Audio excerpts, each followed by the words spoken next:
Hey guys, it's Shelly. How are you? I wanted to do a video follow-up to the post I put up the other day, my first in the Personal Prevention Plan series about eating better. And I know it can be overwhelming, and I probably didn't even say much useful information because I can't tell you what eating well will be like for you and for your situation and for your body. I can tell you to eat more veggies. I can tell you to eat more fruits, eat less processed food, eat less sugar. Studies have shown even less meat is good. You don't have to cut it out completely if you don't want to, but reducing it from multiple times daily to just a few times a week has been shown to have positive health benefits. But again, that's up to you and your situation and your body.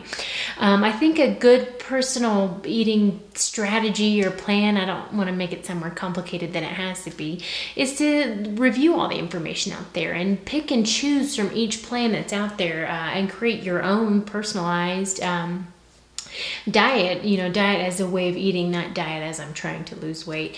And like I said, it's all about bio-individuality. Just because I can eat lots of grains and beans and nut butter and feel good doesn't mean you can. You might have a sensitivity to that kind of stuff. It just depends. You'll just have to experiment and see what works for you.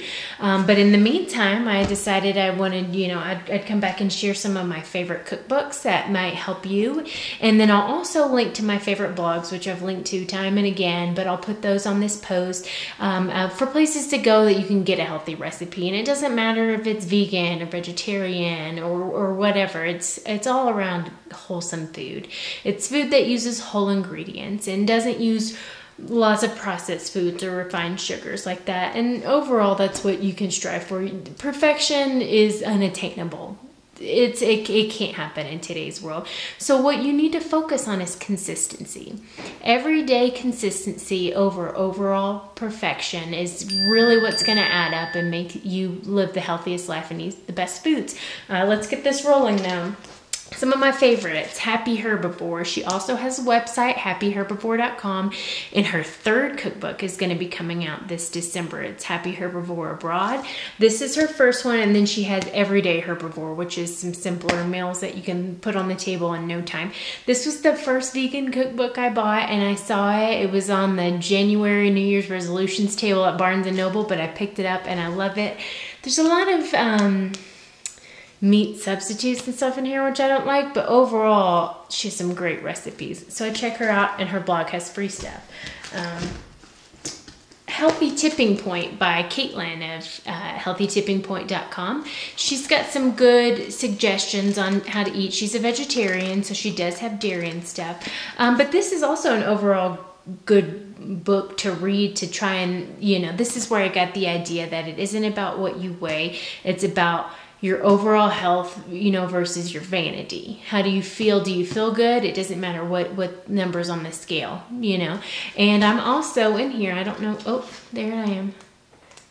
Oh, okay. I'm also in here on page 107 as a success story. Check it out. And Mama P, she has peasandthankyou.com as well, and she does lots of wholesome, nutritious, family style, vegetarian and vegan foods.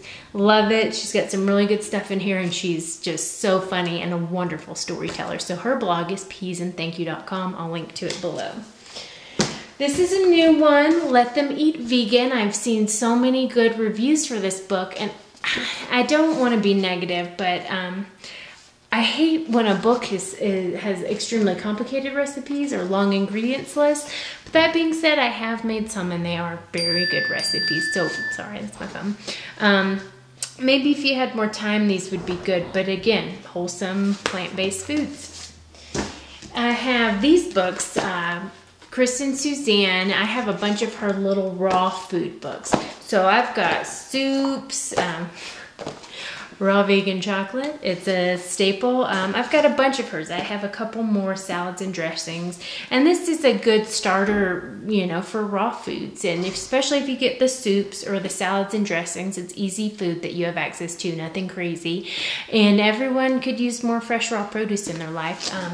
And I'll link to her blog as well. And then if you are not so much into vegetarian or vegan foods necessarily, I would check out the Eat Clean Diet by Tosca Reno. She has a ton of books out there, probably even a website, and it's focusing just on clean foods, and it does include meat and dairy and how you can hear that? How you can make that work for you.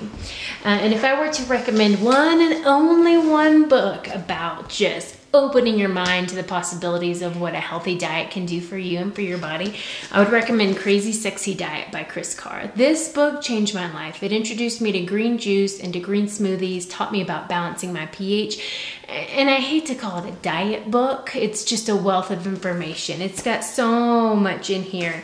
I mean, this is about what you should and shouldn't put in your body for optimal health and wellness. I would recommend it. It's on paperback now, and she also has a documentary called Crazy Sexy Cancer.